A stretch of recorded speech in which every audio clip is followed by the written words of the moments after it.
Саламатсыздар ма оқушылар? Саламатсыз ба? Отыра қойыңыздар. Сабақта кім жоқ? Барлығы. Жақсы.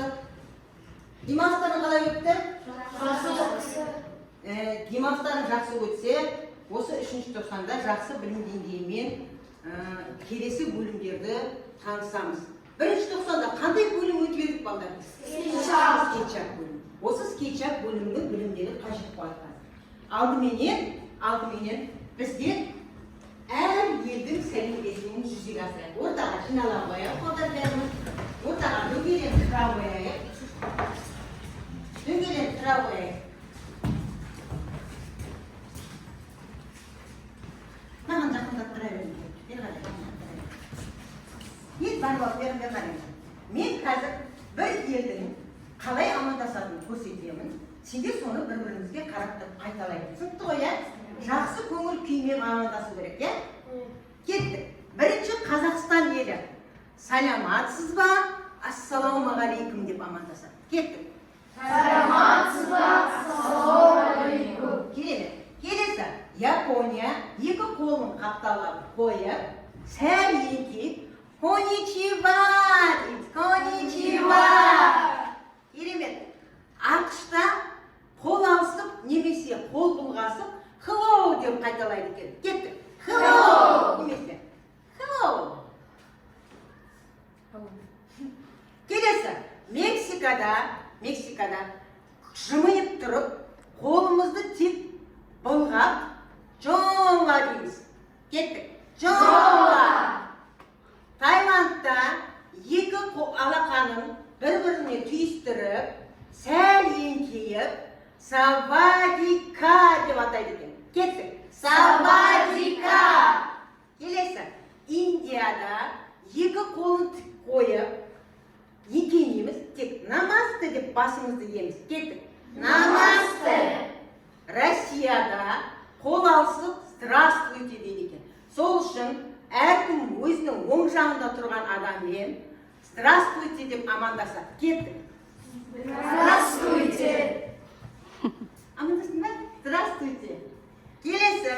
Кореяда бір қолын сол аяққа қояды. Еңкейіңкірейеді. Аннён хасойо. Аннён хасойо. Аннён хасойо. Керемет. Елдердің амандасуы ұнады ма балдар? Жақсы, отыра қояйық.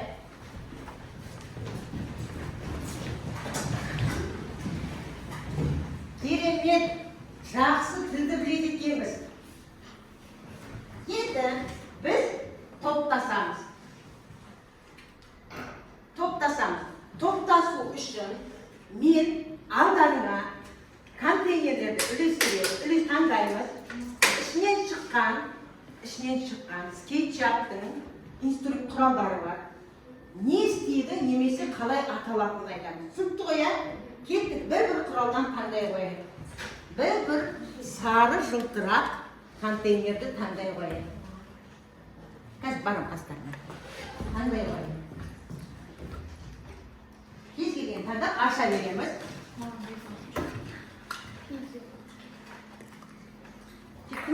Жетті ме беріңізге? Аша қояйық. Суретін маған көрсетіп тұрамыздар. Құралдың қалай аталатынын айтамыз. Кеттік, бір шеттен бастайық. Сызық салу. Жақсы, отыра қой. Келесі. Көрсетеу құралыңды. Масштабтау объектінің өлшемдерінің өзгеруі. Жақсы, керемет. Келесі. Қоларын көрсетеу құралын балдарға көрсетеу. Не істейді? Көпір салады. Жақсы, келесі. Не істейді, сержант? Сызықсады? Қалай қой? Жылжыту. Жылжыту? Жылжыту ма? Жылжыту ола ма? Жылжыту ола ма? Мына құрал жылжыту ола ма, балдар? Объектіні белгілі бір бағытқа бұрады, солай ма? объектіні белгілі бір бағытқа бұрады. Сержан ұмытып қалыпты демалыста. Келесі басқа топтың балдарына көрсетіп, құралымды айта ғой. Айта беріңіз. Қолмен сызу. Келесі София. Айналдыру. Объектіні айналдыру. Жақсы, Іңкәр. Жылжыту. Объектісін ауыстыру. Орнын ауыстыру. Керемет, жақсы. Бекнұр. Тарту итеру объектіге береді. Лизат береді. Үш өлшем береді. Солай ма? Не істеуге болады? Объектіні үлкейтіп немесе сығуға болады. Солай ма? Жақсы, отыра ғой. Келесі. Объектіні таңдайды. Жақсы, келесі Айдос. Жүзбе сопақша салады. Сопақша салады. Жақсы. Келесі. Түк бұрыш салады. Жақсы, керемет, отыра ғой. Келесі. Доға салады. Кім? Конструр. Естеді? Конструр. Контур дейді. Жақсы, керемет. Енді қарайықшы. Біз құралдардың атауларын көріп кеттік, Неше топқа бөлінген құралдар? Неше топқа деп ойлайсыздар? Неге? Біз неше топқа бөлінген? 2 топқа. Қандай құралдар атауы болды? Қандай құралдар тобы болды? Мысалы, қарындаш болды, сызық болды, қисық сызық болды. Неге? Не істейтін құралдар? Не істейді дедік мана? Сызатын құралдар. Ал айналдыру, үлкейту, көлем, үш өлшемді моделін беру, не істейтін құралдар еді? Қандай құралдар? Модификациялау құралдар. Олай болатын болса, біз мына құралдардың реті бойынша топтаса қояйық. Мында екінші топ келе, бірінші топ келе қойсын. Мында екінші топтың оқушылары келе қойсын. Құралдарды алып кетеміз. Контейнерді мен аламын өзіме. Құралдар тұра берсін. Қазір келіп бар. Келіп топтаса қояйық. Мында бірінші топ келеді, тақтаға қараймыз. Тақтаға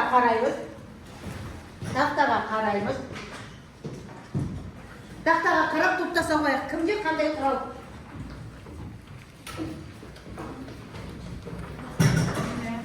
Кімде қандай құрал топтаса қояйық? Тақтада тұр. Топтаса қояйық. Топтаса қояйық. Так, шеңбер кімде? Так, қарындаш кімде? Менде. Қисық сызық кімде? Келе қояйық мұнда бірінші топқа. Келесі доға кімде? Келесі көп бұрыш пен төрт бұрыш. Жинақталдық па? 6 оқушы болу керек мұнда. Құралдарды шығарайықшы. Мана таңдаған құралдарды.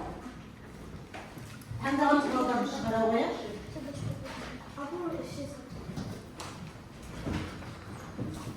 Қайсысын таңдаған есіңде ма? Бірінші.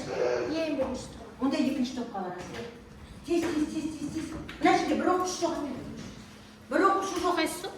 Таңдаған құралдарды ашып қояйықшы. Партаның үстіне қоя қояйықшы.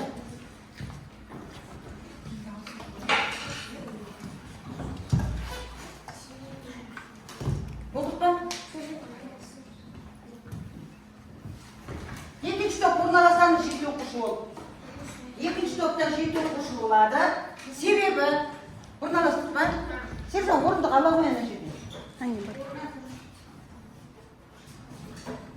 Адам мендегі 4 ер бала сияды ғой, сіз отыра қояйық. Болдық па?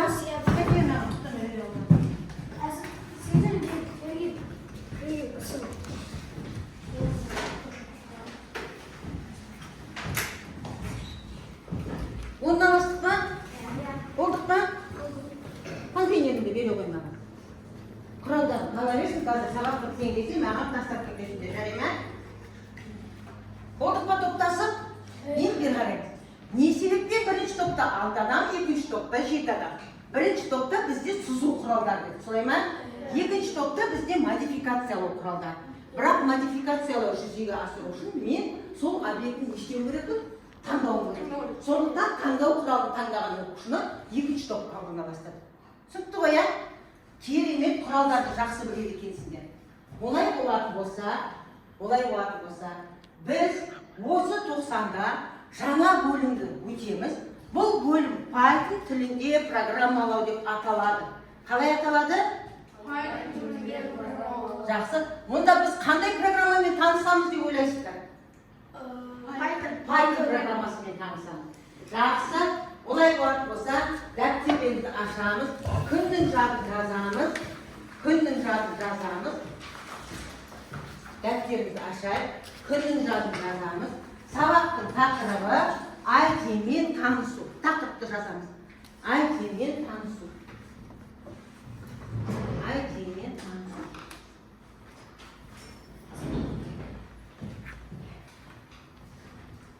Барма бұл құраларына күнде отырып. IT-мен танысу.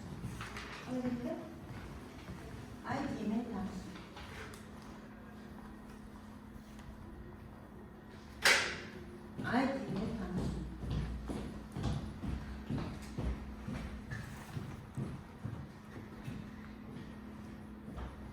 Oldu mu takımınız burada? Жақсы, бәрімізге қарайық. Мұқият тыңдаймыз. Бүгін сабақта IT ұғымымен танысасыңдар.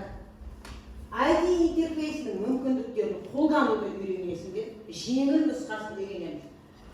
Яғни сабағымыздың мақсаты Python ортасындағы IT интерфейсіндегі print функциясын қолданып, қарапайым сөздермен математикалық амалдарды орындап, нәтижесін экранға шығаруымыз керек.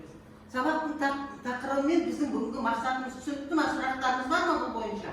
Олай болатын болса, бәріміз тақтаға қараймыз. Жасанды интеллект арқылы сіздерге мен видео әзірлеп келдім. Сол видеоны тамашалайық. Мұқият тыңдаймыз.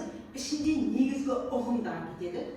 Видео тыңдап болғаннан кейін қандай ұғымдарды естідік айтатын боламыз. Сондықтан мұқият тыңдаймыз. Компьютерге қалай тапсырма беремін? Ол менің тілімді түсінбейді ғой. Сен кімсің? Мен саған көмектесемін. Компьютер бұл өте ақылды, бірақ ол тек арнайы командаларды түсінеді. Мен компилятормын. Барлық кодты бірден оқып шығып, машина тіліне аударамын. Ал мен интерпретатор, әрбір жолмен кезең-кезең бір-бірлеп аударып, бірден орындаймын. Python тілінде мен жұмыс жасаймын. Python тілін 1991 жылы нидерландық программист Гвидо ван Россум ойлаған. Керемет. Мы print функциясын қолданамыз. Нәтижені қара. Уа, сәлем әлем, керемет. Дұрыс, жақсы жұмыс. Python бұл өте қызық екен. Енді мен компьютермен еркін сөйлесе аламын ба? Python саған тек құрал ғана, ал нағыз сиқыр сенің ойында. Демек болашақты өз қолымызбен жазуға болады екен ғой. Дәл солай. Қорықпа, тезік сәлем әлем деген қарапайым сөзден басталады. Ұнады ма видео? Енді не түсіндік бұл видеоның ішіне бізде? Не түсіндік? Қай программалау тілімен танысады екенбіз? Python программа. Қандай жаңадан ұғымдар айтылды ішінде? Қандай ұғымдар айтылды? Python 1991 жылы жасалған. Ойлап тапқан кім?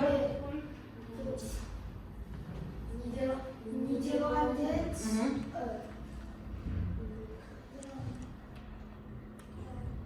Жан-Жак? Кім ойлапты деді жаңа? Кім ойлап тапты деді? Нидерланды.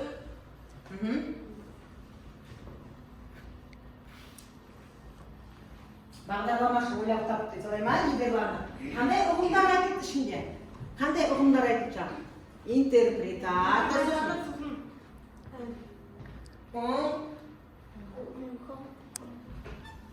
Контур.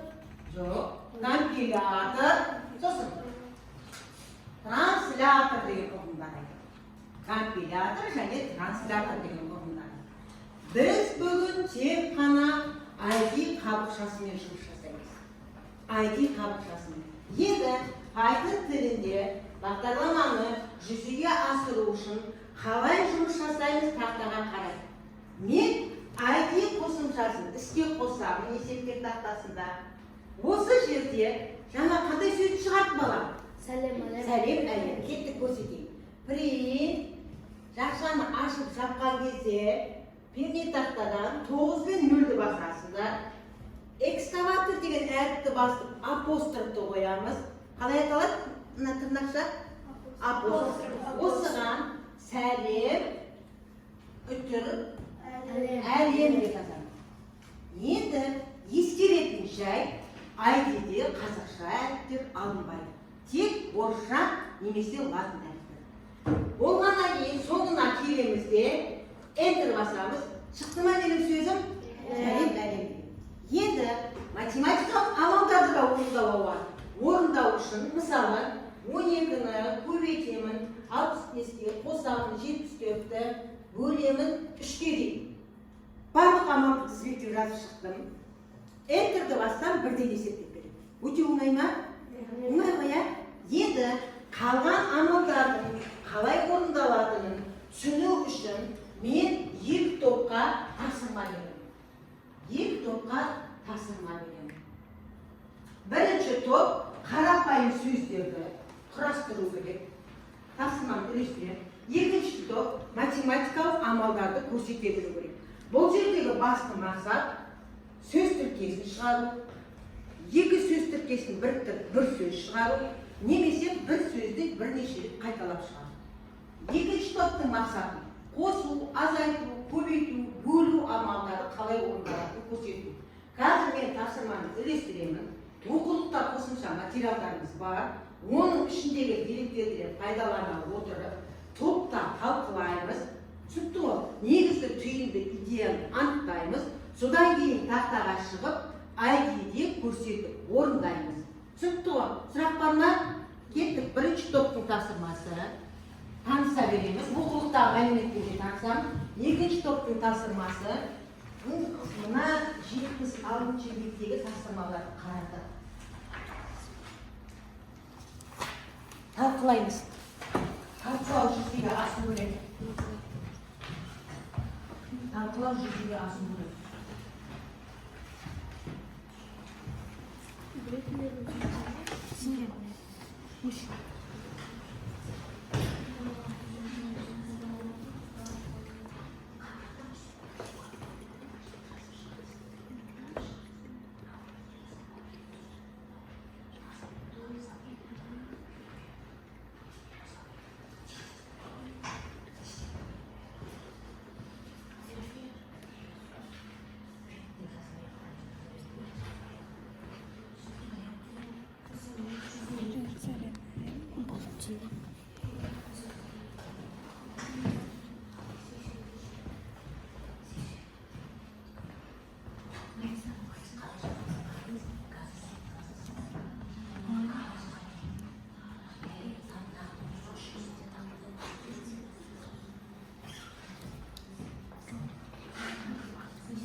Айдос және ислам.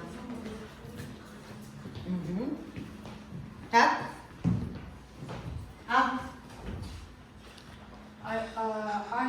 ID'ға жазу үшін мен электронный кітаптан көшіріп алам. ID'ні ашам, соны қоям.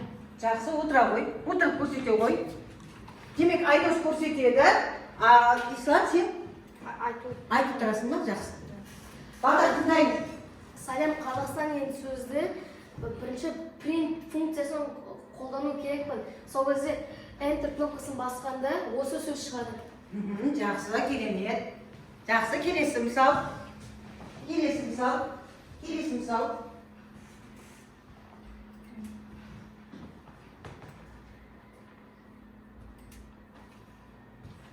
Ана, мен ілініп кетті ғой қасына. Бірінен андай. Қазір ана жерге алғыстарсын байсалға салады. Бара бер.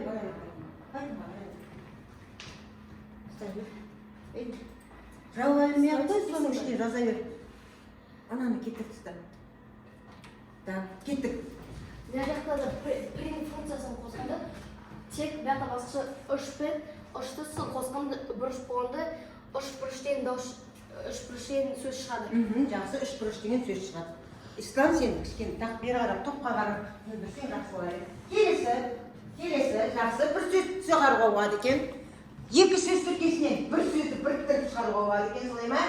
Келесі print функциясын қосқанда арман деген сөзді бесет көбейткенде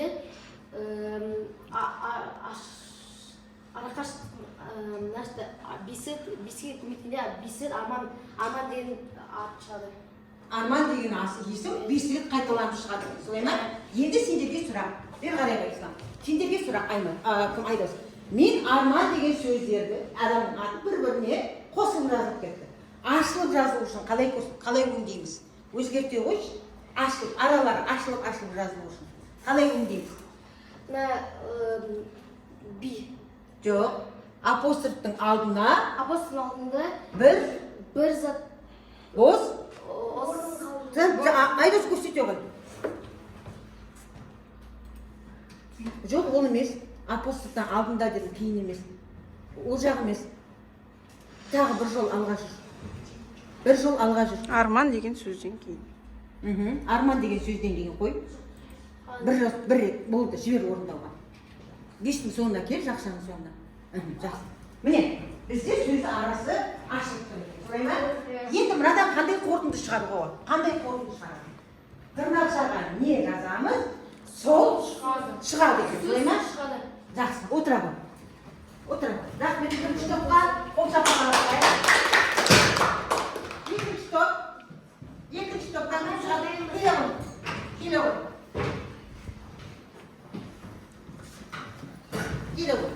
Айдейді жаппай-ақ қойын, бірінші жүйде көрсетмелер. Так. София жазады. Бекнұр айтып тұрады екен. Жақсы. Классыңды ала қой. Бекнұр мына топқа қарап тұрып айтам.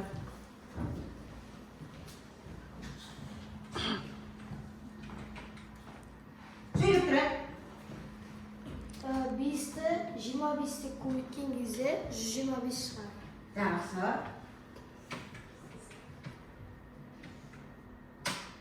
64-ті 4-ке бөлген кезде 16 шығады. 16 шығады.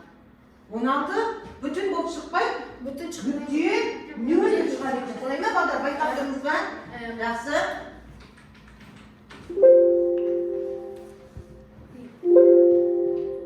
Сен андай қайып қалды негіздері. Айтып тұрсам, София. 589 мен 545-ті қосқанда 1134 шығады. Ал енді бізде 654-ті азайтқанда 47-ге тең 607 шығады. 607. Енді сендерге сұрақ. Не себептен print функциясы қолданған жоқсыңдар? Егер тез болсақ, print сөзін қолданбауға болады. Қолданбауға болады екен. Көріп тұрмыз ба? Өзгеше солай ма? Демек, бізде қандай қорытынды шығарамыз балдар? Екінші топтың қорғауына. Математикалық амалдарды орындаған кезде Print сөзін жазбауға да болады. print функциясы қолданбауға да болады, иә? Жақсы отыра ғой, рахмет. Шапалақтайық.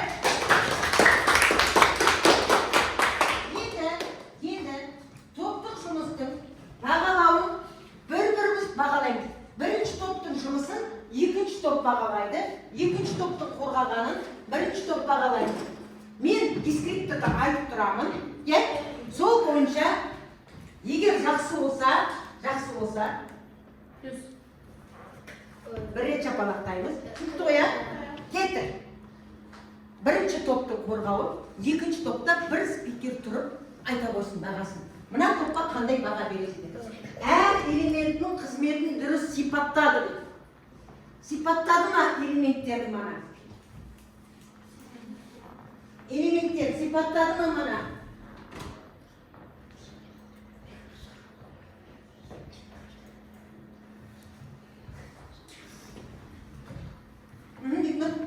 Иә, жоқ?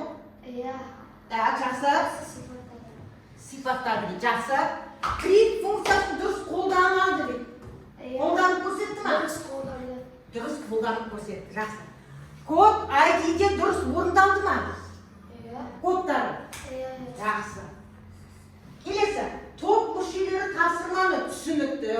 және анық түрде түсіндірді ма? Қалай ойлайсыңдар?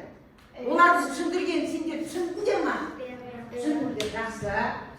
Демек, бірінші топтың бағасы 4 балл. Енді екінші топтың бағасы қарай. Енді екінші топқа бағаны мына топтың қызмет оқушылары. Ислам қалған топтың балдары сөйлейіңдерші. Әр элементтің қызметін дұрыс сипаттады. Барлығы дұрыс сипаттады. Так, жақсы. Print функциясын қолданды ма бұлар? Жоқ. Қолданған жоқ. Бірақ ескертіп айтып кетті, иә? Қолдануға, қолданбай-ақ шығаруға болады деп көрсетіп кетті. Демек, бұл ескертуді біз таңдаймыз.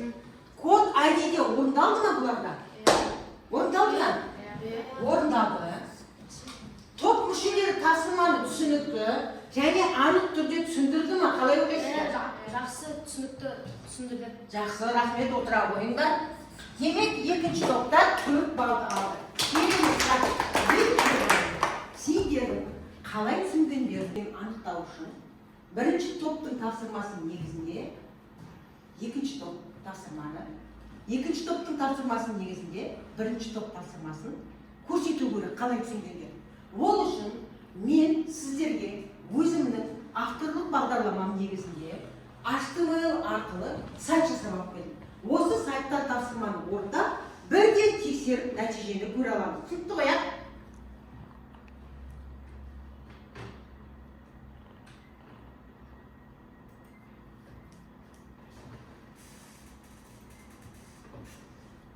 Жақсы. Бірінші топ тапсырмалары сөз тіркестері print деген функцияны қолдану керек екен. Оқушы Python кодын жазады, төменде тексеру батырмасын бар, соны басамыз. Түсінікті ғой, иә? Кеттік, бірінші тапсырма. Экранға дәл осылай сәлем Қазақстан деген сөзді шығару керек. Кім шығады? Келе ғой, Іңкәр. Іңкәр, келе ғой. Отыра ғой. Сөйлеп отырсаң, жазып отырған сөздеріңді. Бірінші біз print деген сөзді қолданамыз.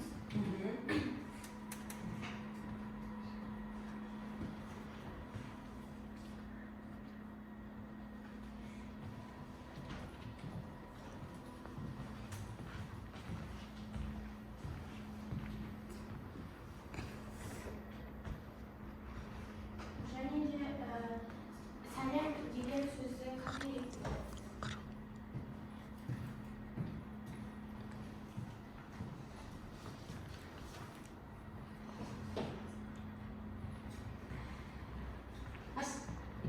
Ана, көрсетмей қалып сөзін. Сөзін қайтара беріңіз.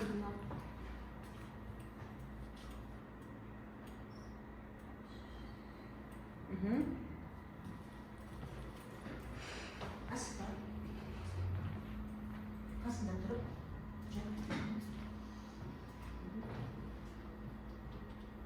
Мындай қайтып кет. Мындай қайтып кет. Ал, қостыр. Так, жақсы. Тексеруді басайық.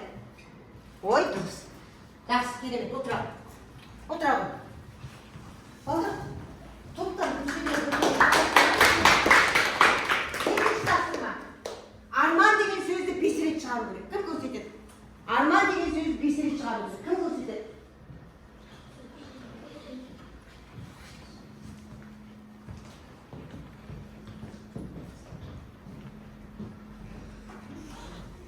Ана бірінші тапсырмада ана баян кабинетіне қалады.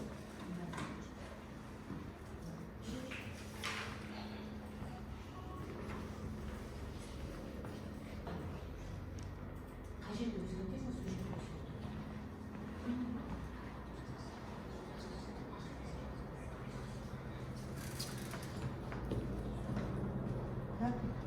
таза ғой, кеттік. Enter баспайсың ғой. Альбине enter баспайсың.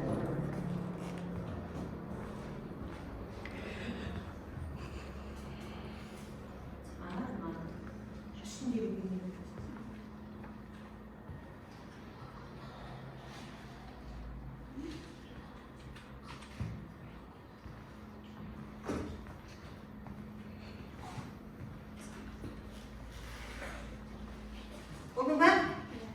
тексеруді баса қой. Дұрыс. Дұрыс шықты ма?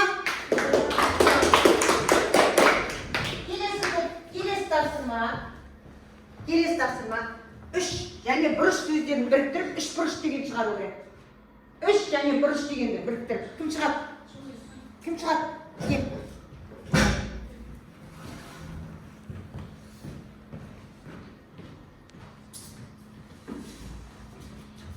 Отыр, бұны жаза бересің ғой, е? Жаза аласың ғой, е?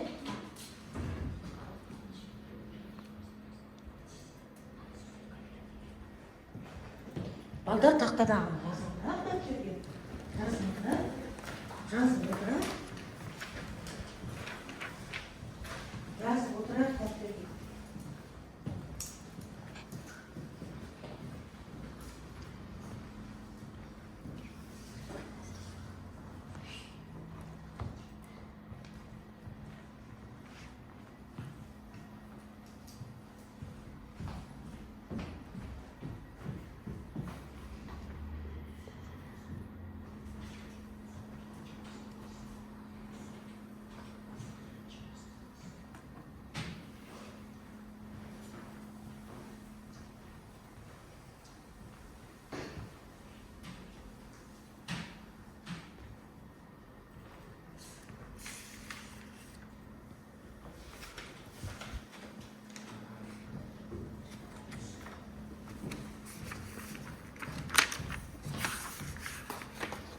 Жақсы, тексеруді баса қой. Төмен қарай түс. Тексеру. Дұрыс. Жақсы отыра қой. Рахмет. Демек, өзінің тапсырмасын жақсы түсіндір деген сөз. Солай ма? Келесі. Енді екінші топ өзінің екінші топтың түсіндіргенін, қалай түсіндіргенін, және соны бірінші топ қалай түсінгенін көру үшін мен екінші топқа өту деген батырмасын басып, тапсырмаларды орындаймын. Кім шығады? Мына топтан. Бір шеттен бастап шыға береді дейді. Тапсырманы оқи қой. Тапсырманы оқып отыра бер. Отырып тапсырмаңды оқи қой. Әдия оқып отырып, сосын тапсырмаңды оқып, жаз оқып еститін Қатардың нәтижесін жазыңыз және жұлдызшамен фигура шығару тапсырманы орындаңыз. Жауабыңды жаза қой. Жауабыңды жаз деген жерге бір рет бар, жаза қой. Тексеруді басамын.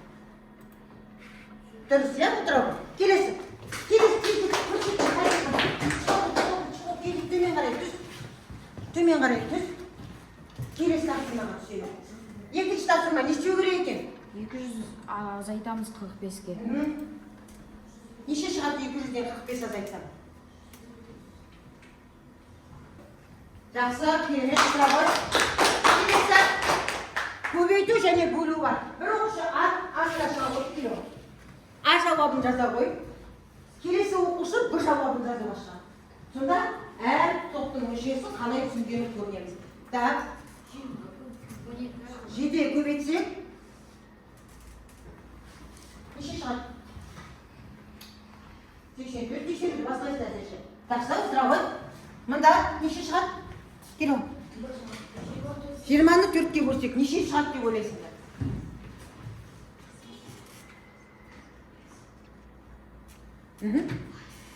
Тексеруді баса қой.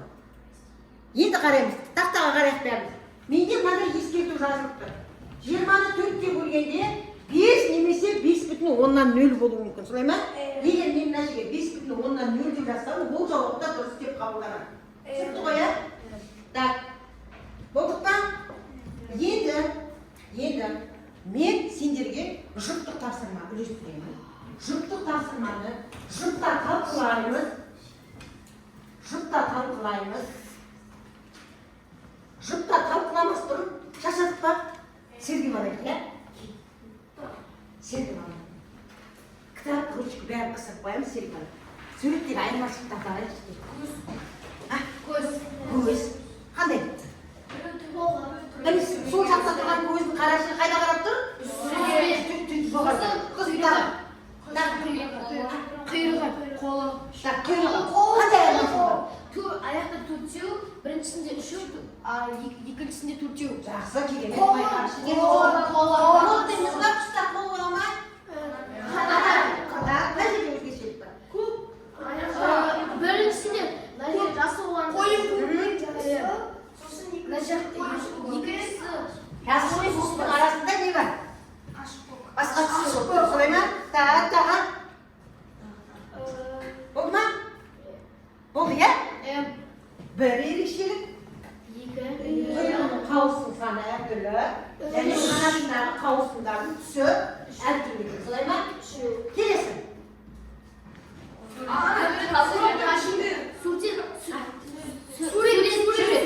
Иә, мына жерге қазір сурет бар. Мында сурет жоқ. Так, дұрыс. Мында бар, мында жоқ екен. Сосын.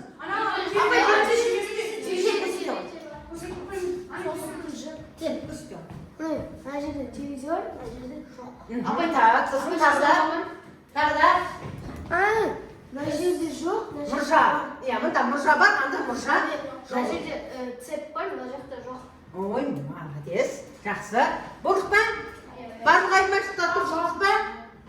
Демалып қалдық па кішкене?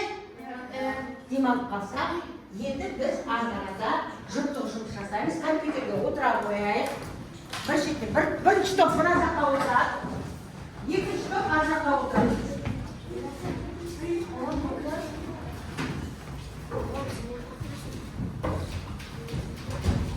Орналасамыз, қосылып тұрып, пернетақтаны бір қашып жібереміз. Мен қазір жұптарға тапсырма үлестіремін.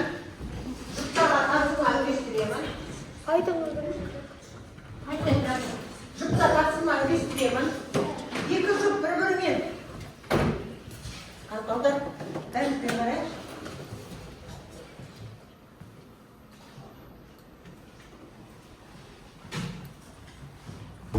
Тақтаға қарайық. Бәрін тақтаға қарайық. Мен 6 жұпқа тапсырма үлестіремін. Бір оқушы жұмыссыз қалады, солай ма? Оның қасында жұбы мен боламын. Түсінікті ғой, иә? Так, бірінші жұп алғашқы отырған екі оқушы. Соның біреуі А-ны, екіншісі Б-ны орындайды. Қалай орындайтын ақылдасып аламыз да, жеке орындаймыз, нәтижеміз тексереміз, бір-бірін қате болса, көмектесеміз түзетуге. Түсінікті ғой, иә? Бақ, тапсырманың мазмұны түсінікті ма? Так, кеттік, бір шекі olsun, 50 шығады дейді. Жақсы, тамаша, керемет. Так, ислам. 12 азайта. Біздің осы айдағы құндылығымыз қандай? Заң және тәртіп. Олай болса, заң және тәртіп құндылығы негізінде біз тапсырманы белгіленген уақытта орындап үлгеруіміз керек. Солай ма? Енді осы орындаған тапсырмалардың негізінде мен сендерге кері байланыс берейін. Python бағдарламалау ортасында IT-мен жұмыс жасай аламыз ба? Алдық қой. Тапсырмаға сәйкес код дұрыс жазып па? Код жазғанда қол көтере қояйық, нәтижесін алғанда. Так, print функциясын қолдандық па? Бағдарламаны іске қосып, нәтижені экранға шығардық жаңа, солай ма? Қателерді байқап түзетуге тырыстық па? Тек бір жұп жаңа тапсырманы өзара бөліп алмаған екен, солай ма? Келесі жұптан бөліп алу керек. Компьютерлер жұмыс істеу кезінде қауіпсіздік және тәртіп ережелерін сақтап отырмыз, солай ма? Енді үйге тапсырма берілген тақырыптар бойынша 3 слайдтан тұратын презентация дайындап келеміз. Тапсырманың мазмұны оқулықтарымызда бар. Кері байланыс бере қояйық. Әркім өзінің ұнаған, сабақты түсінген оқушылар, сабақты түсіндім дегенде сөзді шертеді. Қиындық келтіргендер сөзді шертеміз, тұтты ғой. Сұрағым бар деген оқушылар, сұрағым бар дегенді шертеді. Тез топырлап келе қояйық бәріміз.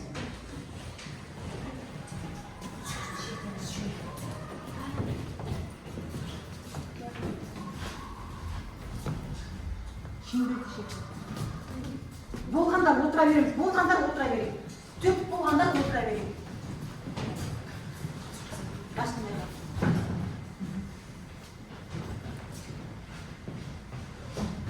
Үсті басу керек бағда.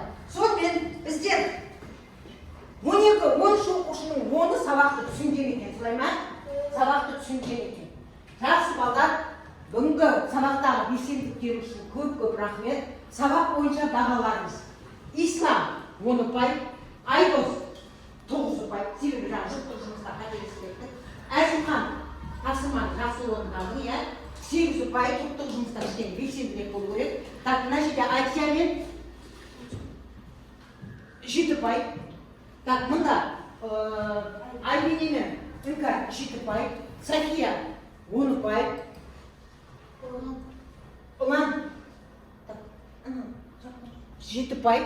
Так, Бекнұр молодец 9 ұпай. Қалған 2 оқушыны бүгінше бағаламаймын. Солай ма? Назарларыңызға көп рахмет. Сабақ аяқталды. Сау болыңыздар.